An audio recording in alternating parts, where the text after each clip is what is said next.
À quelques jours du mariage, dernière répétition pour les trompettistes de la cavalerie de la garde royale.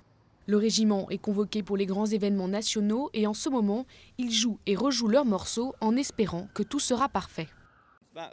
Cet air que nous venons de jouer est l'un des nombreux de notre répertoire. Nous jouerons la musique qui accompagnera l'arrivée de la reine à l'abbaye de Westminster. Le régiment fournit depuis toujours les gardes du corps personnel d'Élisabeth II.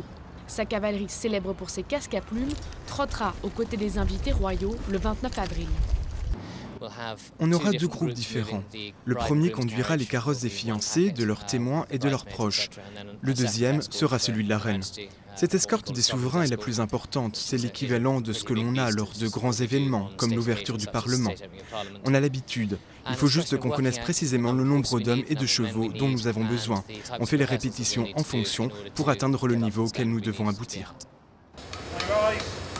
Mais dans les casernes, le quotidien reste immuable. Comme chaque jour, les chevaux sont pansés et jusqu'au bout des ongles, rien n'est oublié.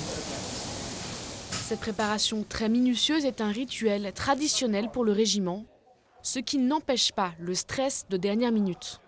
C'est comme les jours précédant Noël. L'excitation monte de plus en plus. J'espère que le jour J, nous garderons notre calme. L'excitation sera partout, on le sait, et la tension sera palpable, surtout une fois que nous aurons quitté le palais. Ce sera incroyable. En coulisses, on soigne aussi la tenue.